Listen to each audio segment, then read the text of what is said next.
Op's son died unexpectedly, and his wife's narcissistic immediate family, along with his sister, made it so much worse.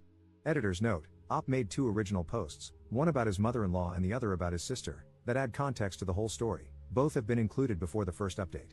All posts by you/throwaway and broken 13. Mother-in-law post. Op posted in r/just no mill. Our son died unexpectedly and my mill made it so much worse. I was told to cross-post here as it is a more appropriate sub for my story. I needed to tell my story, get an unbiased opinion, and just vent to get it off my chest. I'm using a throwaway account because the details are very private, and I wish to remain anonymous. Warning: this is long, as I am a very detailed person. This is just one issue in a very hard year, as there is much more. To start off, I guess, my son is dead. My little boy was 13 months old. A pillar of health. We cherished and cared for him with all we had. He was perfect on Tuesday, dying on Wednesday, and passed 7 days later. That is a whole other story in itself. I got along well enough with my in-laws. However, my mother-in-law acts very immature and erratic. My wife told me her mom used to be an alcoholic. As I grew more confident in my relationship with my wife, I told her, I think your mom might have alcoholic brain damage. Where I need help is this. My son needed emergency surgery as his brain, for unexplained reasons, was swelling. They had to remove part of his skull to allow for the expansion. My parents arrived within an hour of my call. My in-laws, whom this post is about, arrived much later, even though they live 30 minutes closer. My in-laws left as quickly as they arrived. My parents, however, stayed. They slept on waiting room coffee tables, waiting to hear if our little boy would live. He made it through that first surgery, only to pass away the day after Mother's Day. My parents never left our side, even though they had brought no clothes or supplies. My in-laws, on the other hand, did not reappear until it was time to say goodbye. My mother-in-law arrived in pajama shorts and a t-shirt that was too small to hide her girth. She began asking the nurse if they had ever treated any murderers. As we took our time saying our goodbyes, she noisily played games on her iPad. The nurses arranged for us to take him outside one last time, even though he was on life support. You see, our son rarely cried, but whenever he did, we simply took him outside. It cheered him up instantly. Being outdoors was his favorite place in the world. My wife went first and held him one last time beneath the stars to say goodbye. Before I even had my turn, my mother-in-law asked us to hurry up. I was furious. I told her in the calmest voice I could muster, leave. I meant for her to go home. She took it as permission to go inside. She stopped to clarify, and I just said, go. We brought my son back inside, and they disconnected him from the machines that kept him alive. It was the hardest thing ever. I have been diagnosed with depression, severe anxiety, and PTSD, and I am on antidepressants as a result. While we were waiting for him to pass on, he slowly started turning gray. My mother-in-law decided to clean up his hospital room. The problem with that is, as you know, she wasn't there, so the stuff she was throwing out was our paperwork from the social worker for grief support, etc. My mom stopped her from throwing it out while I yelled at her to stop. All the while, my father-in-law and sister-in-law sat there doing nothing, looking annoyed. When he was finally gone, my wife had to wait for the nurses to remove him from her arms, which was quite difficult as he was limp. My mother-in-law left immediately. When my wife got up, she asked, crying, "Where's my mom? I need a hug." We did not see or speak to my in-laws for 2 days. We couldn't bear the hurt on top of the grief. I decided to clear the air and invited just my father-in-law for lunch. He arrived, made idle chit-chat, and then got up to leave. I said, "What about lunch?" He said he needed to get home. We told him to wait, we needed to discuss some things. We described how hurt we were by my mother-in-law's behavior, and he said she just didn't cope well. We said we would do our best to understand, but while we were sorting out our feelings, please ask her not to disturb us. We also said that if she was struggling, she had the option not to come to our son's visitation, we would understand. His response was, "Well, I guess I'll go home and kill myself." I have no clue what he said to my mother-in-law. Next thing we know, she phones and says, "I hear you were upset with me. Too effing bad. I won't be at the visitation." Click. I was furious. I felt like I had just failed as a father, I was not going to fail as a husband. I immediately called her back and tore her a new one. Her response was, "I am not going to talk to you if you are going to use that language." I said, "F you. You don't get to swear at my grieving wife and then claim some kind of moral high ground." She hung up on me. She immediately phoned my wife, who had said and done nothing at this point. She called my wife a effing beach and hung up. Then she began calling us every 2 seconds. Then she started sending threatening texts, saying she would harm us. I called my father-in-law and told him to get things under control or I was calling the police. He begged me not to call the cops and took away her phone. The call stopped. We did not receive any support from my wife's family. They did not attend any events prior to the visitation. My father-in-law showed up late to my son's visitation wearing cargo shorts and an old golf shirt. A few days passed. I called my wife's aunt, whom I had gotten to know a little, as they were not a close family. I asked her for some perspective on my mother-in-law. She said they had a falling out over 20 years ago. Apparently, the aunt had cancelled a sleepover between my wife and her cousin because the cousin didn't want to go anymore. My mother-in-law told the aunt, "I hope you die." She then drove over to their home, knocked on the aunt's door, and told her again, face to face, "I hope you die." Apparently, my wife's family disappeared for 3 years. The extended family had no idea where they were. Then we spoke to my wife's grandmother. She told us that my mother-in-law was diagnosed as bipolar years ago and has a history of violent behavior, including repeatedly slamming the grandmother's arm in a car door. The grandmother reiterated that they lost track of my wife and in-law's whereabouts for 3 years. She feared that my mother-in-law would be violent toward my wife. My wife broke into tears, saying that her mother had beaten her repeatedly in her drunken stupors. Now we had a clearer picture: my mother-in-law is mentally ill. My father-in-law knew this and hid it from his children. He knew how unstable his wife was and still brought her to the hospital. He completely mismanaged the situation by keeping everyone in the dark. My wife asked him very respectfully for a break in communication, advised by her therapist, as she needed to heal, and her family was hurting more than helping. It's been a few months, and we finally heard from him again. I have copied and pasted his email below. I hope you are doing well. You are always in my thoughts. I'm writing this email because we really need your help with Mom. She has been in the psych ward in the hospital twice, once for 6 days and then for over 2 weeks. The root of this problem was her reaction to your son's passing and how her reaction to this was treated. As her therapist says, everybody reacts to death differently, and no two people grieve the same. I think it would be healthier if you two could get past this and start a healing process. At present, your mother is sliding back into a very depressed state, brought on by 2 things: the absence of your son and the absence of her eldest daughter. She said this to her therapist at her latest session. I'm sure Mom misses you and thinks of you often but is nervous to reach out to you, as you may not be ready for this. Mom's therapist is very concerned with her mental state, so I think a phone call or setting up a visit, just you, to see if you two can reconnect at some level, even if it's meeting at a coffee shop or at Mom's therapist's office, would be helpful. Whatever you are both comfortable with. It may or may not work, but I see this as a good, viable option compared to what's going on now. So, mull this over and please let me know if us getting together is a possibility. We would really like it to be. Love, Dad. In her response, my wife told him everything we had learned and pointed out how he had failed as a father, including this email, which was void of fatherly concern for her well-being. She did, however, offer to meet with her mother-in-law's therapist if it would help. His response was, "Sorry to have disappointed you. Have a nice life." I was furious at this email. Not only did he not care about my wife's mental state, but he also did not try to re-establish communication first before making an ask. My wife has decided she is done with her parents. I have supported her decision, as they have been toxic to both of our recoveries. Sister post same day. Op posted in r/justnofamily, completely done with my sister after my son died. Posted earlier today, I was directed to the sub. I cross-posted there if you're interested. I won't post again here, but I wanted to share about my sister. My sister is 4 years older than me. We were somewhat close since our parents only had the 2 of us. She always bossed me around, but by the time I was 12, I realized she was not a kind person. My sister had screwed me over for years. I would help her constantly, even to my own detriment, because, in my mind, that's what families do. But she would never help me when I needed her. The few times she agreed to help, she would pull out at the last minute. I could give you years of backstory, but I'll skip ahead to the final straws. 4 years ago, my wife and I were buying our first home. My brother-in-law owned a truck for his business. My sister offered it to help us move, as my brother-in-law was quite sickly, lung issues, and couldn't help with the actual lifting, etc. This was to be their contribution. 2 days before moving day, she called me to say she didn't want to put the wear and tear on the truck. I was stressed beyond belief and furious that she was pulling this crap on me again. However, I kept my cool. She swore up and down that they couldn't help, that my brother-in-law was too sick, and that his nurse would be coming on moving day. She offered to pay for a moving truck if I could manage to book one. Great. I booked the truck and called her back. She yelled at me and told me it needed to be booked under her card so she could write it off. Fine, whatever. She gave me the card number and then said, "Well?" I replied, "Well, what?" She asked, "Aren't you going to ask me to help you move?"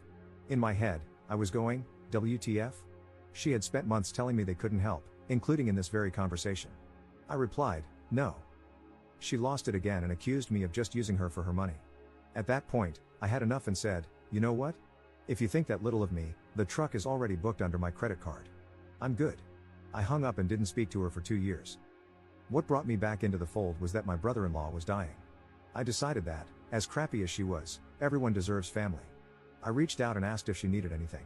She asked me to visit her husband in the hospital, so I did. I visited him once a week until he was transferred further away, and then I started calling him. He died waiting for a lung transplant. My mom phoned me with the news. I said I'd be at my sister's place right away. My mom said, "You might not be welcome there." I said it didn't matter. Family is family. If she threw me out, so be it. I had to try to be there for her and her kids. We never reconciled. We just pretended nothing was wrong. I rejoined family events in an effort to give them a sense of family. My son was born about 6 months later. It became harder to be there for her as I struggled to find my footing as a new dad with a stressful new job. But I made sure I was there for the hard days. My sister made little effort to be in my son's life. I was confused because she had been so excited for his birth, seeing him as a source of light in her life. Yet, she would take regular trips to my town, get drunk at the bar literally around the corner from my house, and not even pop in. I found out she had started sleeping around. I'm no slut shamer, and with brother-in-law being sick for so long, I'm sure she needed it, so I encouraged her at first. Then she slept with my mom's boss. It started to get out of hand. My nephew quit hockey because he was getting bullied in the locker room. We were all stunned. He loved hockey and was so personable. We later found out my sister had slept with one of the hockey dads, a married one. Next, we found out she had a falling out with her best friend. She would only tell us that her friend was a beach.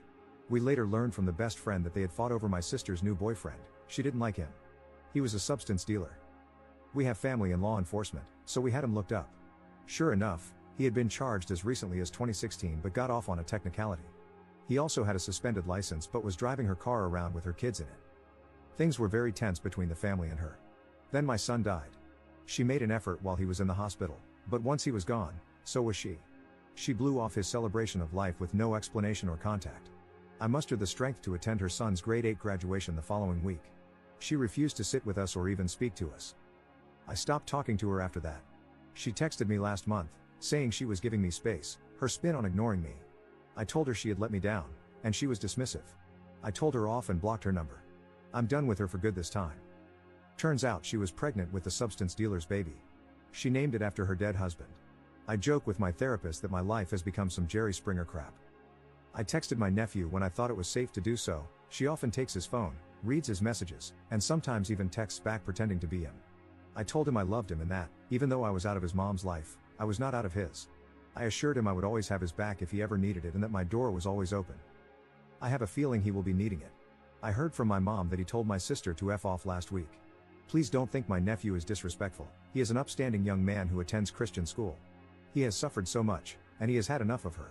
As have we all. Update 3 months 2 weeks later. It's been a while. I thought I would share some new info and previously unshared details. Since my last post, we have not heard from my wife's family. The Have a Nice Life email we received was our last contact. We spent Christmas with my wife's aunt. She asked if we wanted any information about them. We declined. We don't care. They are out of our lives. We struggle daily with our loss. We struggle with zero support, as my parents are away. Last year felt so bad. Unemployment wouldn't cover me. During my bereavement leave, I was fired. I was on contract, so no laws protected me. I attempted to take my own life twice. I felt I had failed as a father and, again, as a man. I have finally seen a psychiatrist and am now on antidepressants. I start with a new grief counselor this week, and I have started looking for a new job, as I finally feel able to do so. My wife recently gave birth to a baby girl. I now have a daughter. A small piece of me was repaired. It feels bittersweet to be a dad again. We told very few people about the pregnancy, maybe 10 people at most. Anything could go wrong during a pregnancy, and we did not want to have to face the world if we potentially lost another child. I later realized that the people we trusted enough to tell were the same ones who came to the house to check on us. It's difficult to hide a pregnancy when people physically see your wife getting larger. I mention all this because my sister chose to stop talking to us, so naturally, she did not know about the pregnancy. The day my daughter was born, I told my nephew about it. I love him too much to make him feel alienated. I guess he told his mom, and she was furious. No idea why, other than the fact that she is a narcissist who hates not being the center of attention. She called and berated my parents. Meanwhile, her substance dealer boyfriend texted me, telling me how crappy my parents and I are. I responded by texting, "My son is dead. My daughter was just born. Is this the man you want to be today?" He called me a retard. I told him to stay classy and blocked his number. I should mention that my sister and her substance dealer boyfriend also had a baby last year. They didn't tell me about it. I'm confused by the double standard. My sister spent the first week of my daughter's life phoning everyone we knew, those she was still in good standing with, demanding to know if they had known about the pregnancy. Of course, since we had kept it a secret, they all said they didn't know. That was the last I heard from her, though I doubt she'll stay quiet. My sister-in-law, whom I have yet to talk about, unblocked us on social media. I can only assume this was to try to glimpse pictures of our daughter. She also sent us a baby gift with no return address. I believe she did so to force us to open it before seeing who it was from. We have since donated her gift to charity, as we want nothing to do with her. My wife wants zero reminders of her family around. I do not know if my mother-in-law knows about my daughter. Her mom, my wife's grandmother, asked people not to tell her, as it might disturb her mental health. Second update 11 months later. Hi everybody, it's been a while. Got a lot to update you on. I guess we'll start with me. I have been in the care of both a counselor and a psychiatrist. I seem to be on a good balance of meds for my depression and anxiety, and I have been feeling a lot better lately. Thanks to my psychiatrist, I was approved for disability, so I have some income now. Because of this, we decided that my wife should return to work while I stay home to watch our daughter. I have been a stay-at-home dad since September, and it's been going well. My daughter is now older than my son was when he died. We continue to have zero contact with my mother-in-law and my wife's entire immediate family. However, my wife's aunt has been very supportive. I've become a lot more insightful about the toxic nature of my wife's family relationships, thanks to all of you. My wife attended grief counseling for our son, and today, she started counseling to deal with her family issues. She came home pretty happy, which was encouraging to see. Now we get into the real drama, my sister. My sister definitely has NPD, and coming to terms with that has helped me immensely. I realize now that my sister is incapable of loving me the way I deserve. She is still with the substance dealer, and they are now engaged. My eldest nephew is almost 16. He got a full-time job and is on the basketball team. He uses these as excuses to never be home. Some recent issues have come to light. They have been physically and verbally abusing my 13-year-old niece. They have kicked and slapped her. They have bound and gagged her with duct tape. They call her SLT and a CNT on a regular basis. Their reasoning for this is that she socializes primarily with boys. What they fail to understand is that she socializes with boys because she is as immature as they are. She does not like to gossip with the girls her age. She prefers to play soccer and tag with the boys. My niece met a Lebanese boy through a church meetup. They hit it off and became friends. My sister found a picture of them together on social media and lost her crap. She went on a racist tirade and told my niece that Muslims would love to get a hold of a little blonde girl and take her back to Lebanon. I found this very confusing because A, they met at a church meetup, and B, we did not grow up in a racist household. My niece believes that the substance dealer is responsible for bringing racism into their household. I also find this confusing because he is biracial, German/Japanese. They forbade my niece from seeing this boy simply because he is brown. However, one day they bumped into him at the mall. The substance dealer grabbed the boy, held a knife to him, and threatened him to stay away from my niece. The substance dealer was later arrested for this. He was released pending trial. He blamed my niece for the whole thing, and they began attacking her at home. It ended with my sister saying, "I wish you would kill yourself." My niece then went to the kitchen, grabbed a knife, and self-harmed her wrist. My niece's friends at school reported it to Children's Aid, and an investigation began. My sister told my niece that if she lost either of her sons over this, she would disown her and stop loving her. Due to the substance dealer's charges and the Children's Aid investigation, my sister, who had not been speaking to my parents, called them in a panic. On a long shot, my mom suggested she send my niece down south to stay with them. They are snowbirds. My sister was desperate and agreed. My niece is currently safe and happy with my parents. My parents and I agree that they must keep her at all costs. She cannot go back to that abusive home. I will let you know if they get legal custody of her, as the battle is only just beginning. We get little nuggets of information from my niece as she remembers things. Again, she is naive/immature. She says the substance dealer gets high, and when he is high, he becomes paranoid. He gets a machete out and sits with it. He often forgets it and leaves it lying on the couch for the toddler to find. I had to ask my niece something I already knew the answer to in my heart, but I needed to hear it. She told me that she and her older brother did not come to my son's celebration of life because my sister kept it from them. My niece and nephew still love me, but their mom has kept them from me. I knew deep down that was what was happening, but it still hurts so much to know that I was deprived of their love and comfort at a time in my life when I needed it most. Editor's note. Op has a final update posted 3 years 3 months after the last update I just covered, but his post was deleted too fast for it to be archived. Op has not posted anything else since.